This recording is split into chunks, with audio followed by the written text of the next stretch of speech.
Hi friends, welcome back to my channel. ಎಲ್ಲರೂ ಹೇಗಿದ್ದೀರಾ? I hope ನೀವೆಲ್ಲ ಚೆನ್ನಾಗಿದ್ದೀರಾ ಅಂತ ಅಂದ್ಕೊಂಡಿದ್ದೀನಿ. ಇವತ್ತಿನ ವಿಡಿಯೋ ಶಿಫ್ಟಿಂಗಿಂದ ಸ್ಟಾರ್ಟ್ ಆಗುತ್ತೆ. ಅಂದರೆ ಮನೆ ಶಿಫ್ಟಿಂಗ್ಗೆ ನಾವೇ ಮಾಡ್ಕೊಳ್ಳೋದಕ್ಕಿಂತ ಶಿಫ್ಟಿಂಗ್ ಅವರೇ ಆದರೆ ಪ್ಯಾಕಿಂಗು ಶಿಫ್ಟಿಂಗು ಚೆನ್ನಾಗಿ ಮಾಡಿಕೊಡ್ತಾರೆ ಅಂತ ಬುಕ್ ಮಾಡಿದ್ದೆ. ಬಟ್ ಹಂಗೇನೋ ಅಷ್ಟೊಂದು ಚೆನ್ನಾಗಿ ಮಾಡಿಕೊಟ್ರು ಅಂತ ಅನ್ನಿಸ್ಲಿಲ್ಲ. ಯಾಕಂದರೆ ಅವ್ರು ಸಣ್ಣ ಪುಟ್ಟದಕ್ಕೆಲ್ಲ ಫುಲ್ಲು ಬಾಕ್ಸ್ ಸಿಸ್ಟಮ್ಸ್ದು ಎಲ್ಲ ತರಬೇಕಿತ್ತು. ಅದರಲ್ಲೆಲ್ಲ ನೀಟಾಗಿ ಫೋಲ್ಡ್ ಮಾಡಿ ಎಲ್ಲ ಟೇಪ್ ಮಾಡೋ ಅಂಥದ್ದು ಅವರು ಏನು ತಂದಿರಲಿಲ್ಲ. ಅವರೆಲ್ಲ ತುಂಬಲಿಕ್ಕೆಲ್ಲ ನಾವೇ ಚೀಲನೇ ಕೊಡಬೇಕಿತ್ತು. ಅದೊಂದು ಬಿಟ್ಟರೆ ಅದರ್ವೈಸ್ ಎಲ್ಲ ಮಾಡಿಕೊಟ್ರು. ಫಸ್ಟ್ ಫ್ಲೋರಲ್ಲಿರೋದ್ರಿಂದ ಮನೆ ಮೆಟ್ಲು ಸ್ವಲ್ಪ ಚಿಕ್ಕದಿರೋದ್ರಿಂದ ಎಲ್ಲ ಈ ರೀತಿ ದೊಡ್ಡ ದೊಡ್ಡ ಐಟಮ್ಸ್ ಎಲ್ಲ ಹಗ್ಗ ಕಟ್ಕೊಂಡೇ ಎತ್ಕೊಂಡ್ರು. ಸುಮಾರು ಒಂದು 7 ಗಂಟೆಯಿಂದ ಒಂದು 9:30 10 ಗಂಟೆಗೆಲ್ಲ ಮುಗಿಸೇ ಅಂದರೆ ತುಂಬ ಏನು ಐಟಮ್ಸ್ ಇರಲಿಲ್ಲ. ಮತ್ತು ನಾವು ಅವರಿಗೆ ಅಂದರೆ ನಾನು ಹೇಳಿದ್ದು ಅಡುಗೆ ಮನೆ ಮತ್ತು ಬಟ್ಟೆಗಳದ್ದು ಬೇಡ ಅಂತ ಹೇಳ್ಬಿಟ್ಟು ಅಂತ. ಯಾಕಂದರೆ ಎಲ್ಲ ಧೂಳಾಗ್ಬಿಡುತ್ತೆ, ಎಲ್ಲ ಒಂದೇ ಕಡೆ ಗುಡ್ಡೆ ಹಾಕ್ಕೊಬಿಟ್ರೆ ನನಗೂ ಕೆಲಸ ಮಾಡೋದಕ್ಕೆ ಒಂಥರ ಮೈಂಡು ಬ್ಲಾಕ್ ಆದಂಗೆ ಆಗಿಬಿಡುತ್ತೆ ಅಂದ್ಬಿಟ್ಟು ಅಡುಗೆ ಮನೆದು ನಾವೇ ಶಿಫ್ಟ್ ಮಾಡ್ಕೊತೀವಿ ನಿಧಾನಕ್ಕೆ ಅಂತ ಹೇಳಿದೆ. ಯಾಕಂದರೆ ಸದ್ಯದಲ್ಲೇ ಮನೆ ಹೊಡಿತಾ ಇಲ್ವಲ್ಲ, ಹಾಗಾಗಿ ಖಾಲಿ ಮನೆ ಕೂಡ ಬಿಡಬಾರ್ದು. ಸೊ ನಿಧಾನಕ್ಕೆ ತೊಗೊಳ್ಳೋಣ ಅಂತ ಅಂದ್ಬಿಟ್ಟು ಅಂತ ಅಡುಗೆ ಮನೆ ಐಟಮ್ಸ್ ಎಲ್ಲನೂ ಸೊ ಯಾವುದೂ ಕೂಡ ಇಲ್ಲಿಗೆ ಅಡುಗೆ ಮನೆ ಐಟಮ್ಸ್ ತಂದಿಲ್ಲ.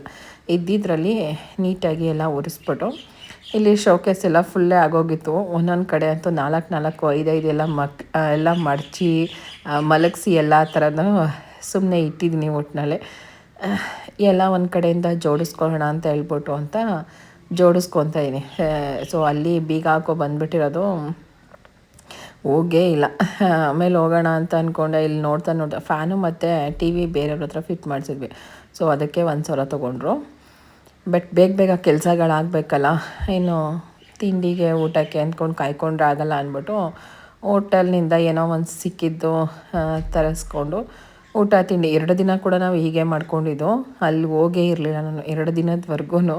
ಯಾಕಂದರೆ ಇಲ್ಲಿ ನೀಟಾಗೆಲ್ಲ ಸೆಟ್ ಮಾಡಬೇಕಿತ್ತಲ್ಲ, ಹಾಗಾಗಿ ನಾನು ಆ ಮನೆ ಹತ್ರ ಹೋಗೇ ಇರಲಿಲ್ಲ.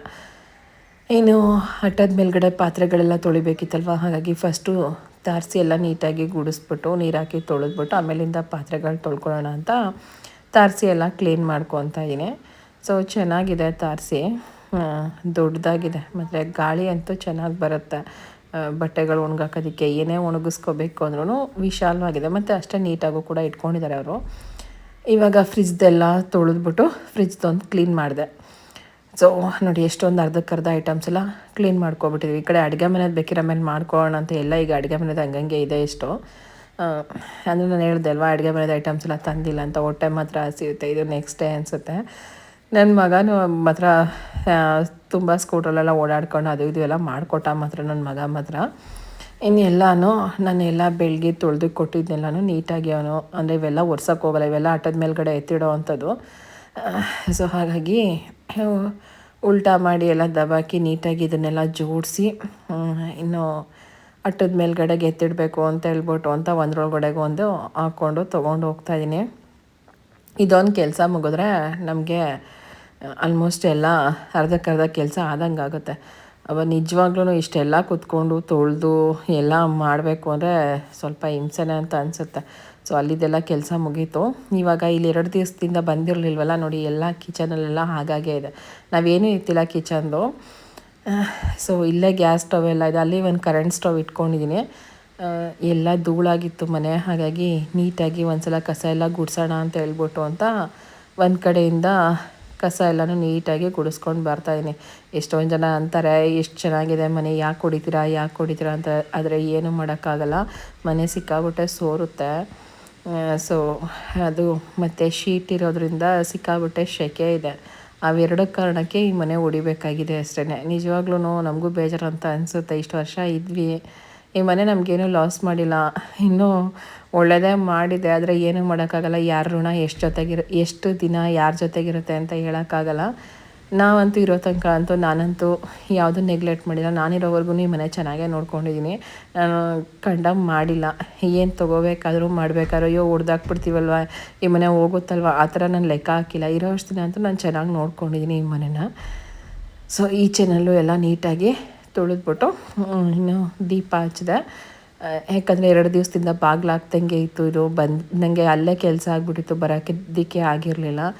ಇನ್ನು ಆಲ್ರೆಡಿ 3 ದಿವಸದಿಂದ ಹಿಟ್ಟೆಲ್ಲ ಬುಕ್ಕಿಂಗ್ ಆಗಿಬಿಟ್ಟಿತ್ತು. ಅವ್ರದ್ದು ಕೂಡ ಇವತ್ತು ಎಲ್ಲ ಒಣಗಿಸ್ಬಿಟ್ಟು ಹಿಟ್ಟೆಲ್ಲ ಮಿಲ್ ಮಾಡಿಸಿ ಜರಡಿ ಅಡಿ ಪ್ಯಾಕಿಂಗ್ ಮಾಡ್ತಾಯಿದ್ವಿ. ನಾಳೆ ಕೊಟ್ಟರೆ ಆಯಿತು ಅಂತ ಹೇಳ್ಬಿಟ್ಟು ಅಂತ. ಕೆಲವೊಬ್ಬರಂತೂ ತುಂಬ ಇದು ಮಾಡ್ತಾರೆ, ಬಂದಿಲ್ಲ ಅಂದ್ಬಿಟ್ಟು ಅಂತ. 1-2 ದಿನ ಅಡ್ಜಸ್ಟ್ ಮಾಡ್ಕೊಳ್ಳಿ. ಯಾಕಂದರೆ ಕೆಲವೊಂದು ಸಲ ಬೆಂಗಳೂರಲ್ಲಿ ಇದ್ದಾಗಲೂ ಕೂಡ ಅವ್ರಿಗೇನಾದ್ರು ಅಡ್ರೆಸ್ ಏನಾದ್ರು ಕನ್ಫರ್ಮ್ ಆಗಿದ್ದಾರೆ 1 ದಿನ 2 ದಿನ ಮಿಸ್ ಆಗೇ ಆಗುತ್ತೆ, ಲೇಟ್ ಆಗುತ್ತೆ. ಮತ್ತು ನಾವು ಎಲ್ಲ ಪ್ರಿಪೇರ್ ಮಾಡಿ ಮಾಡಬೇಕಲ್ವ. ನಿಮ್ಮ ಮಾತ್ರಕ್ಕೆ ನಾವು ಮಾಡೋಕ್ಕಾಗಲ್ಲ. ನಾವೇನು ಯಾರಿಗೂ ಮೋಸ ಮಾಡಲ್ಲ, ಹಾಗೆಯೇ ಯಾರ್ದು ಕೂಡ ಹಣನ ಕಳಿಸ್ತಾನೆ ಇಟ್ಕೊಳ್ಳಲ್ಲ. ಕೆಲವ್ರು ಹಾಗೆ ಅಂತಾರೆ, ಅಂದರೆ ಹೊಸದಾಗಿರೋ ನೋಡೋ ಅಂಥವ್ರು ನಿಮ್ಗೆ ಯಾವ ರೀತಿ ಮುಂಚೆನೇ ಪೇ ಮಾಡೋದು ಅಂತ. ಅದು ನಿಮ್ಮ ನಂಬಿಕೆ. ಸೊ ಇಷ್ಟೇ ವಿಡಿಯೋ. Thank you.